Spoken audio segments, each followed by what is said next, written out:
soul brother, and welcome to another video game show review type thing, what I do with my mouth. This week we're going to talk about the greatest platformer game ever made. No, I'm not talking about Croc Legend of the Gobbos, or even KO the Kangaroo. I am of course talking about Cool Spot. Developed by legendary designer Shigeru Miyamoto for the Phil Collins Genesis, Cool Spot is one of the first games that did advertising at children in a clever melding of games and marketing that I like to call games-vertisement.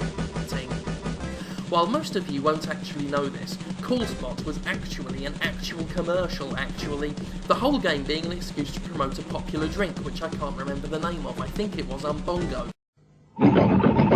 Way down deep in the middle of the Congo, a hippo took an every caught the Glover and the mango. He stuck it with the others and he danced a dishy tango. The rhino said, I know, we'll call it Umbongo. Umbongo, the shake it in the Congo. Python picked the passions from the mama, said the mandarin. The parrot painted dragons got the whole caboose who landed it. So when it comes to sun and fun and goodness in the jungle, they all prefer the sunny, funny one they call Umbongo. Umbongo, live easy, Umbongo. The new jungle drink with a taste of 9 exotic fruits.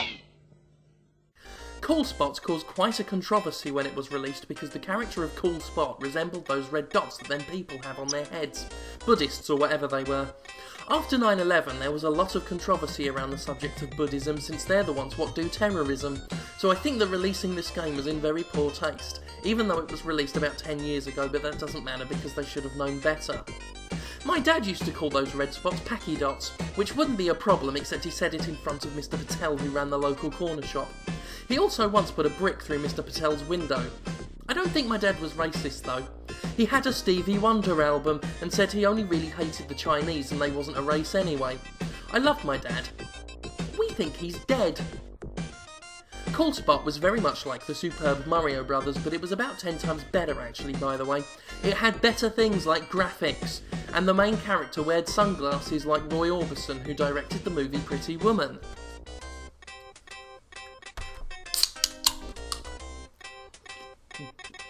I also don't get why Cool Spot appears to be flicking semen into the eyes of his enemies.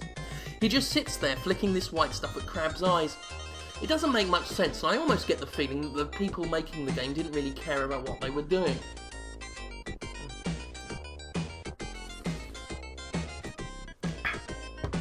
The aim of the game was to collect more red spots before finding a cage with Cool Spot inside. This was very confusing because how can Cool Spot be in the cage when Cool Spot is outside the cage? I think this is a metaphor and that the game is about Cool Spot saving himself. I think it all ties back in with the Buddhist shit again. I'm going to stop talking now actually because I didn't really want to do a video this week so I can't be bothered. Thanks for the great memories, Cool Spot. You're one cool customer.